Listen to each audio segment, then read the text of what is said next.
해외발 충격 보고서라. 신용 등급이 위험하다. 이 말이 과연 또 무슨 말일까요? 예. 이번에 말입니다. 세계 신용평가기관이라면 3대 신용평가기관을 이야기합니다. 피치를 이야기하고요. 무디스를 이야기하고요. S&P를 이야기합니다. 그중에 피치가 보고서를 하나 냈습니다. 그 보고서에 사실 대한민국에게는 충격적인 내용이 담겼습니다. 어떤 내용이 담겼느냐. 정치적 불안은 좀 해소가 돼 가는 것 같은데 나라 재정 적자나 국가 채무, 국가 부채는 오히려 늘어나고 있다.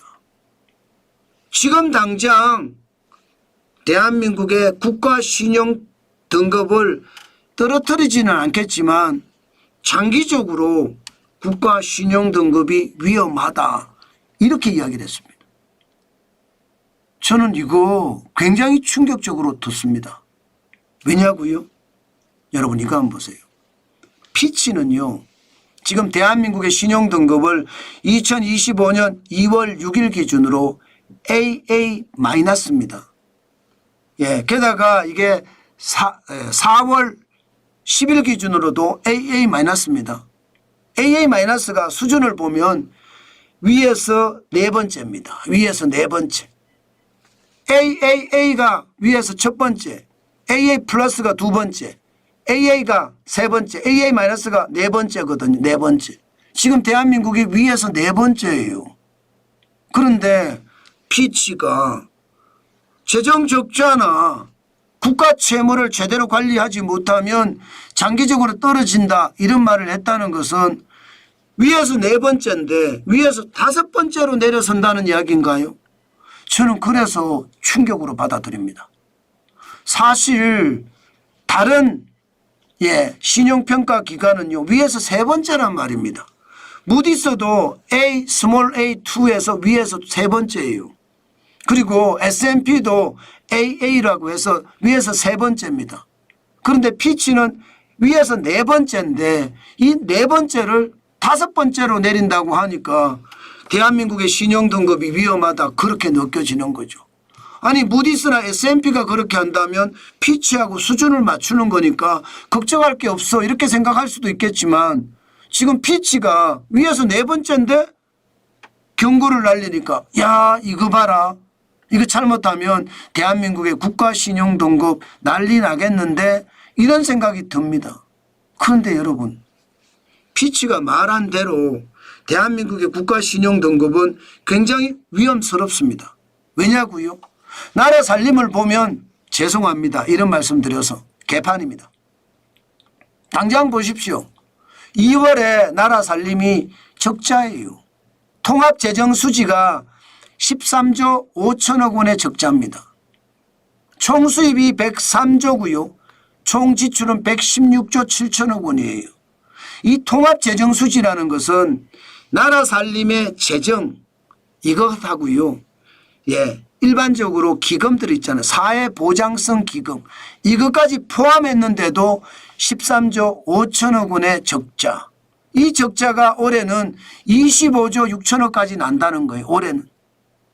그러면 여러분 2018년까지만 하더라도 통합재정수지는 계속 흑자였거든요. 그런데 이게 말입니다.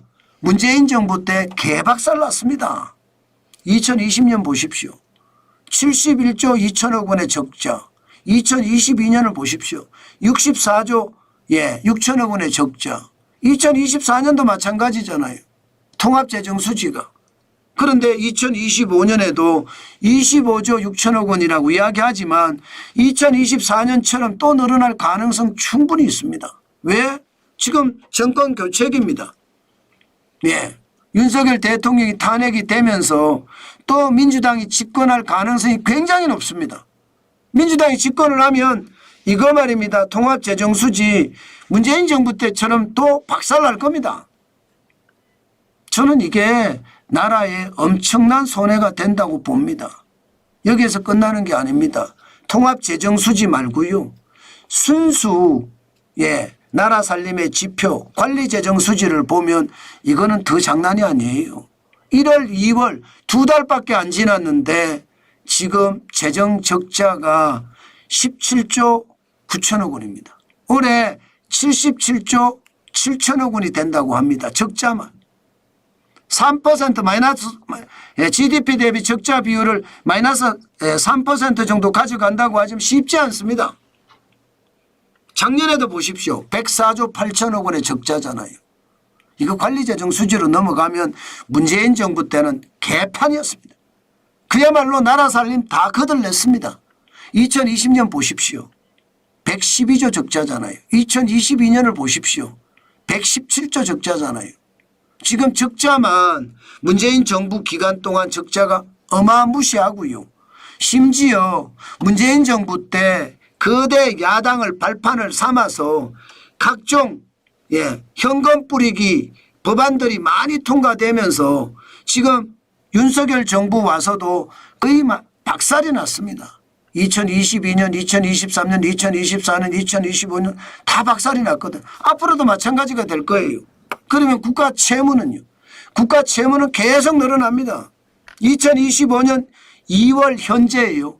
1180조 5천억 원입니다. 1180조 5천억 원. 그러면 여러분 GDP 대비 비율을 보면 2023년이 45.5%거든요. 아마 2024년에는 GDP 대비 국가 부채 비율이 약간 늘어나겠죠.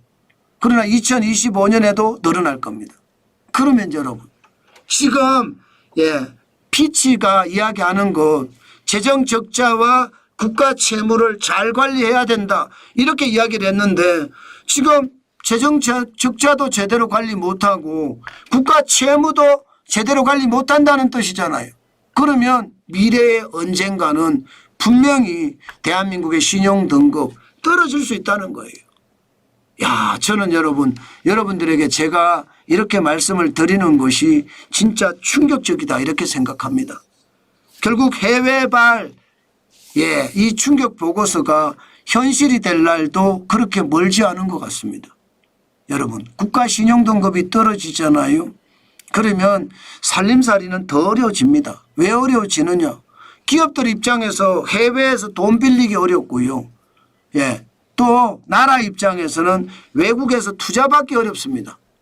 게다가 대한민국의 채권이나 혹은 대한민국의 주식에 어떤 불안감은 점점 더 커지고요.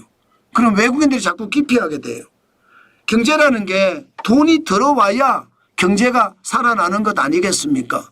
그런데 돈이 빠져나가면 어떻게 되겠습니까? 경제는 더 무너지겠죠. 그런 상황이 도래할 가능성이 있다는 거예요.